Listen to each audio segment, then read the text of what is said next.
दोस्तों कैसे हो आप सभी। उम्मीद करता हूँ आप सभी सही होंगे। दोस्तों जिसने चैनल अभी तक हमारा सब्सक्राइब नहीं किया वो चैनल को सब्सक्राइब कर दे, एक लाइक कर दे एंड अपने दोस्तों तक शेयर ज़रूर कर दें। क्योंकि संविधान इस वीडियो में हम कवर करेंगे भारतीय संविधान के जो मोस्ट इम्पोर्टेंट जो बेसिक है, स्टार्टिंग है, वो हम इस वीडियो में कवर करने वाले हैं। जैसे कि दोस्तों आप सभी को पता भी है जो जब तैयार हुआ था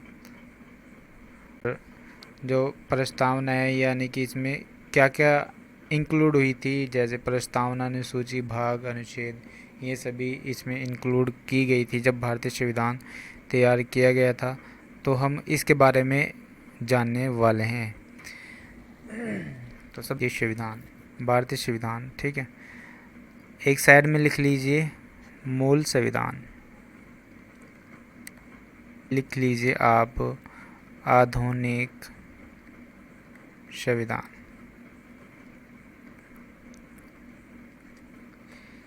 मूल संविधान आपको पता भी है कब तैयार हो गया था और लागू भी हो गया था। ये कब? 26 जनवरी 1950 को ये संविधान तैयार होने के बाद ये लागू कर दिया गया था, ठीक है। और आधुनिक जो संविधान है वो क्या है? जो वर्तमान में चल रहा है, जो वर्तमान में चल रहा है,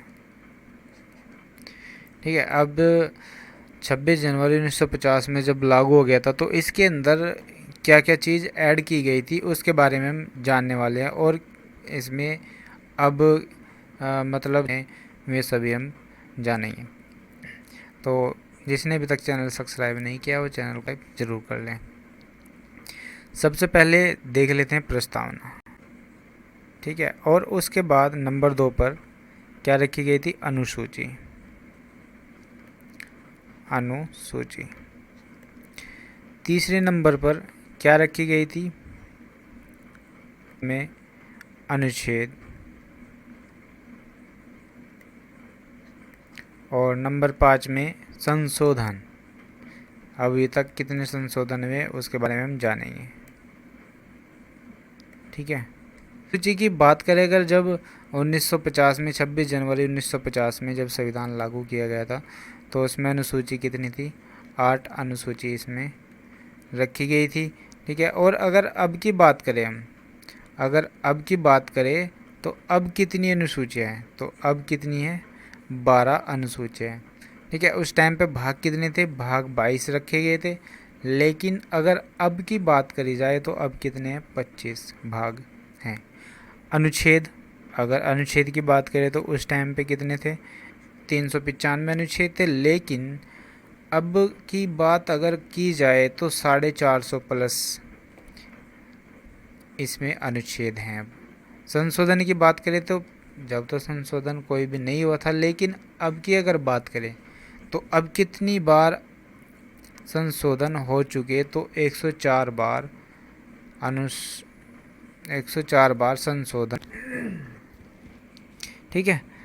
ये 12 हो गई है। भाग उस टाइम पे 22 थे, लेकिन अब की अगर बात करी जाए वर्तमान की तो 25 भाग हैं, ठीक है। अगर क्वेश्चन आ जाए वर्तमान में भाग कितने हैं तो 25 आपको बताना है, 22 नहीं बताना है, क्योंकि वर्तमान की बात की जा रही है तो 25 हैं, ठीक है। अगर वो कह दे कि पहले भाग कितने थे तो पहले कितने थे? 22 थे, लेकिन अब की बात करें तो कितने हैं? 25 है। बहुत ही इंपॉर्टेंट क्वेश्चन यहाँ से एक बन जाता है। अनुच्छेद कितने थे उस टाइम पे? 395 थे, लेकिन अगर अब की बात करी जाए तो 450 अनुच्छेद अभी वर्तमान में हैं। संशोधन की अगर बात करें तो पहले कोई भी संशोधन नहीं हुआ था, लेकिन वर्तमान में 104 बार संशोधन हो चुके हैं, ठीक है। चलिए अब जान लेते हैं प्रस्तावना के बारे में।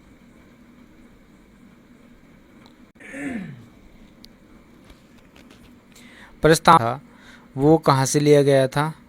जो विचार लिया गया था प्रस्तावना में वो यूएसए से लिया गया था। और अगर भाषा की अगर बात करें, भाषा की बात करें तो कहाँ से ली गई थी? वो ऑस्ट्रेलिया से ली गई थी, ठीक है।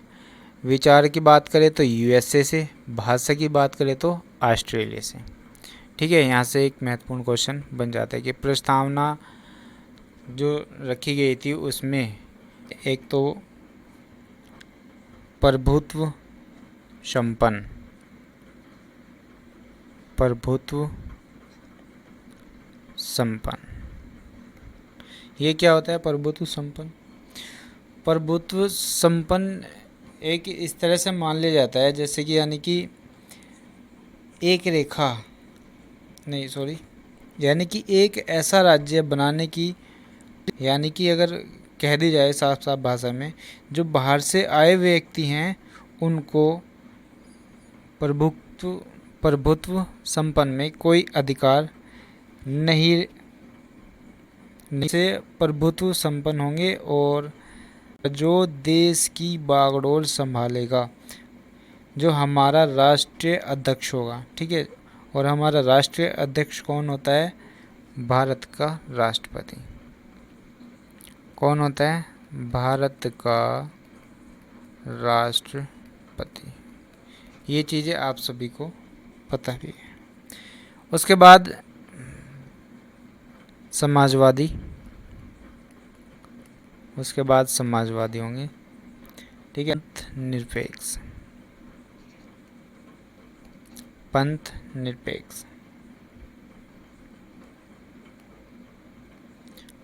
पंथ निरपेक्ष। ठीक है, और चौथे नंबर पर होगा लोकतांत्रिक, लोकतांत्रिक। ठीक है, और पांचवें नंबर पर क्या होगा? गणतंत्र या गणतांत्रिक, गणतंत्र या गणतांत्रिक। ठीक है, और उसके बाद अगर बात करी जाए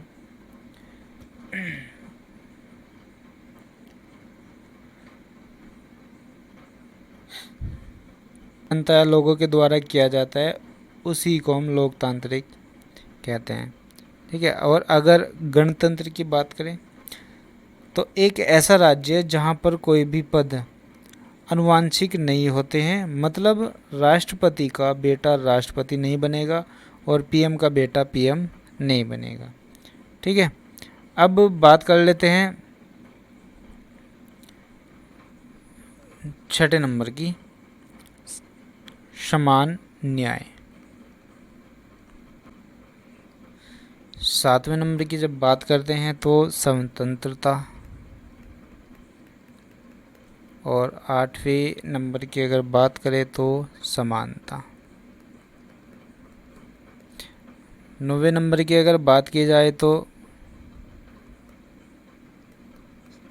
बद्धुनता, और 10वें नंबर की बात करेंगे तो अखंडता,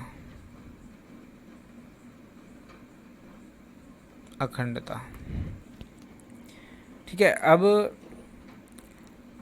जो स्वतंत्रता है, और मैं 1 मिनट कलर चेंज कर लेता हूँ, तो ये लाए गए थे 1789 ईस्वी में फ्रांस की से। कब लाए गए थे? 1789 में। ठीक है ना, और अगर इसकी बात कर जाए समान न्याय की, 3 प्रकार के होते हैं।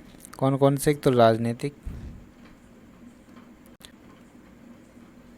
और नंबर 3 की अगर बात करें तो आर्थिक। जो समान न्याय था ये 1917 में रूस की क्रांति से लिया गया था। ठीक है, अब मैं एक बात और बता देता हूँ जो नोट करने, पंथ निरपेक्ष, और है 3। उस टाइम पे मतलब जब संविधान तैयार किया गया था उस टाइम पे संशोधन, उस टाइम पे ये संविधान में नहीं थे। यह तीनों शब्द हम लिख देता हूँ। 42वां संविधान संशोधन अधिनियम 1976 में जोड़ा गया था। 42 में जोड़ा गया था। कौन कौन सा? एक तो समाजवादी, दूसरा पंथनिरपेक्ष और तीसरा अखंडता। ठीक है, जिसको स्क्रीनशॉट लेना है स्क्रीनशॉट ले सकते हैं और चलते हैं आगे।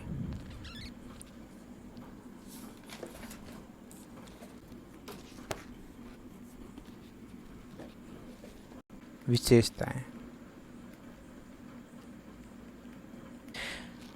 मैं यहाँ पर आपको समझाता भी रहूँगा जो समझाने की बात। चलिए नोट कीजिए। भारतीय संविधान विश्व का सबसे बड़ा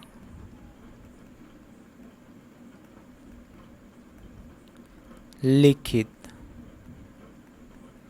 संविधान है।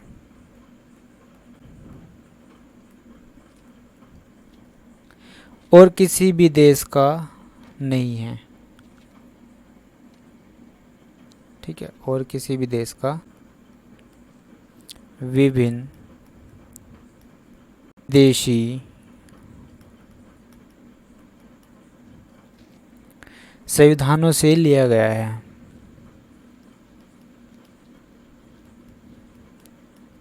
संविधानों से लिया गया है। नंबर 3 पॉइंट की बात करें अब, यह लचीला अधिक है और कठोर कम है। ये लचीला मतलब अभी बताऊंगा आपको लचीला क्या है। यह लचीला अधिक है और कठोर कम है। ठीक है, ये चीज़ आप नोट करते चलिएगा, आपके आगे जो एग्ज़ाम होंगे उनमें बहुत काम के मैं आपको बता रहा हूँ। आप इसको साथ के साथ नोट भी करते रहिए। अगर नोट नहीं कर रहे हैं तो आराम से पढ़ते रहिए और देखते रहिए। ठीक है, कुछ चीज़ें पढ़कर भी याद हो जाती है और कुछ चीज़ हमें लिखने से जल्दी याद होती हैं। लचीला मतलब लचीला ये है कि जो हमारा संविधान है ना वो आसानी से इसमें संशोधन हो जाता है, तो इसलिए इसको लचीला बोला जा रहा है। और कठोर कम यानी कि इसमें हम बहुत जल्दी ही क्या कर लेते हैं, संशोधन कर लेते हैं, इसमें ज़्यादा टाइम भी नहीं ले पाते। और जो अलग अलग देश के हैं, ठीक है, यूएसए के अदर बहुत सारे हैं, तो उनके संविधान से ये अमल। इसमें संघात्मक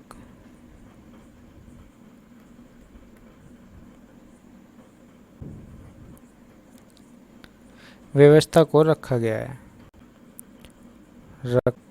अगर बात करें नंबर 5 तक जाने से पहले 1 मिनट में इसमें और भी थोड़ा सा आपको बता देता हूँ।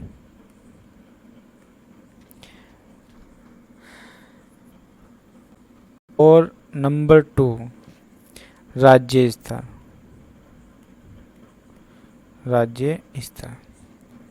ठीक है, सेंट्रल गवर्नमेंट केंद्रीय स्तर और राज्य स्टेट गवर्नमेंट। ठीक, ये भी बहुत ही इम्पोर्टेंट थी इसलिए मैंने आपको बता दी। 5वें नंबर की बात करें, यह है सर्वोच्च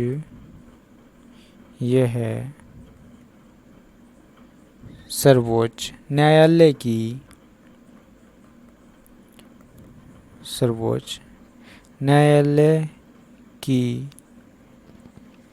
सर्वोच्चता होती है। है। 6 नंबर की बात करें अब, संघ व राज्यों के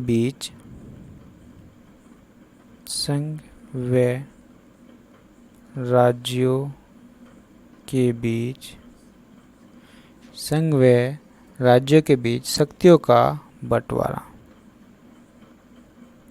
शक्तियों का बंटवारा। नंबर 7। नंबर 7 की अगर बात करें अब, केंद्र सदैव राज्यों से अधिक, केंद्र सदैव राज्यों से अधिक शक्तिशाली होता है। शक्तिशाली होता है। नंबर 8 की बात अब करें हम, भारत में सरकार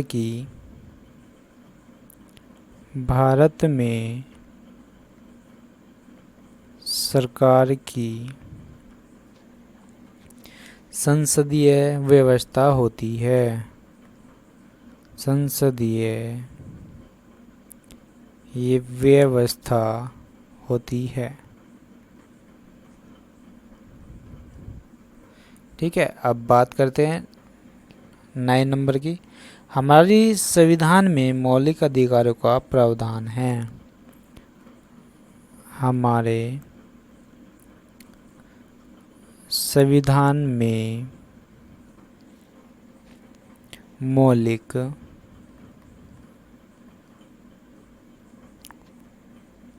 अधिकारों का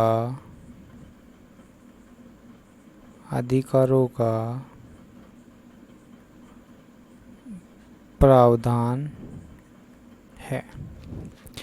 जल्दी से इसको नोट कर लीजिए जिसने अभी तक नोट नहीं किया है। हम अभी इसके 2-3 और हैं पॉइंट, उनको भी हमें अभी लिखना है। ठीक है, चलो, जिसने ये वाली लाइन अगर लिख ली है तो इसको हम मिटाते हैं, और मिटाने के बाद हम इसको नोट भी आपने कर ली होगी, इसको हम मिटा देते हैं।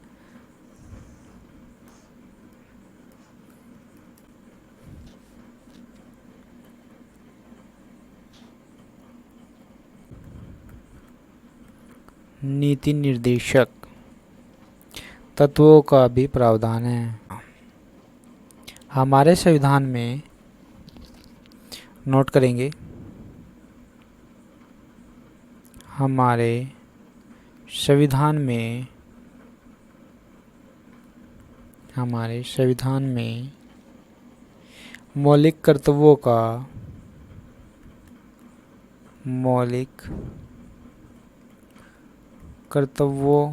का भी प्रावधान है। पॉइंट नंबर 12, भारत में का भी प्रावधान है। पॉइंट नंबर 13, भारत एक धर्मनिरपेक्ष राज्य है। पॉइंट नंबर 14 की बात अगर हम करें तो हमारे संविधान में स्वतंत्र निकाय होते हैं।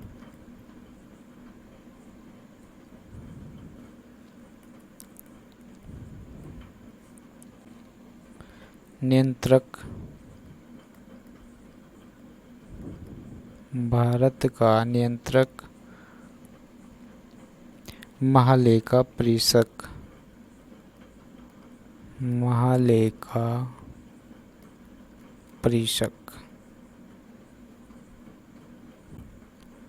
पॉइंट नंबर 3, संघ लोक सेवा आयोग। संघ लोक सेवा आयोग। राज्य लोक सेवा आयोग। राज्य लोक सेवा आयोग।